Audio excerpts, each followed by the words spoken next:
ladies and gentlemen, esteemed judges, members of the opposition.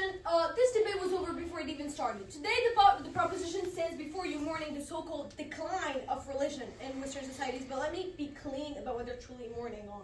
It's the decline of institutional control, of unquestioned dogma, and of systems that for centuries have dictated morality without accountability. And us, we say good riddance.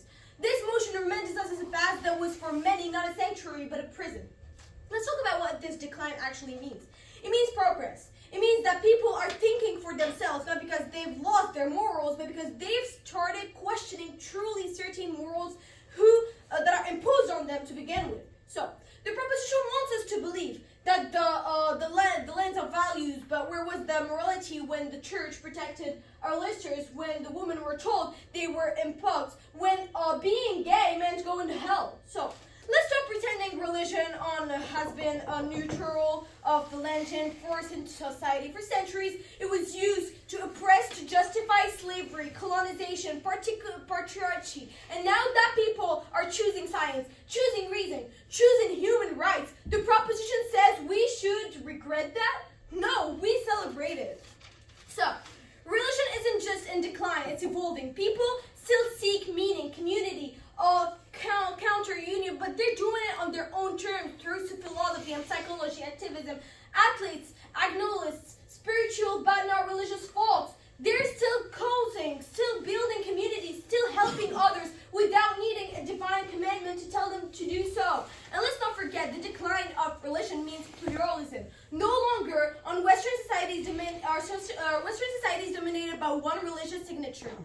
Not just Chinese, but Muslims, Jews, Hindus, Buddhists, and yes, even non-believers. Proposition wants nostalgia. We want reality. The reality is that you people today care about mutual health, climate justice, LGBTQ plus rights, cause that have historically been shipped on content by religious institutions. So, the proposition has carefully ignored throughout the entire debate. They have failed to respond to multiple points we've pointed out, such as women's rights, free speech, they focused on morals and basically justifying common sense through their religion. They didn't respond to any of our explaining of our examples. We give examples about Scandinavian countries. We give examples about women, about men, about polygamy, about women's oppression, and they did not respond to it. They simply didn't have how to respond to it. So, you can be religious and still support spiritualism. You can love your faith and still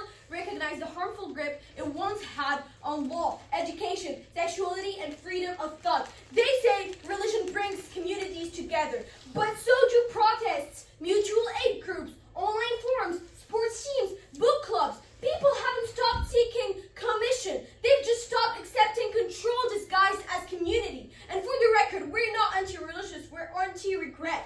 So, what we oppose today is the idea that society is somehow worse, all because it is fairer, more diverse, and less bounded by rigid dogmas. The proposition wants us to regret these liberations. We do not. Why? Because we've provided you the examples, we've provided you the arguments, we've told you numerous times that there were women who were being oppressed, that it divided communities, and also we refuted every single one of your arguments that were claiming that, they were talking about countries that were Western countries. They were completely out of context, so we're not going to spend much time on that. They were talking about, how this brings communities together when that was completely out of touch. For this, we support, and it's long overdue. Thank you.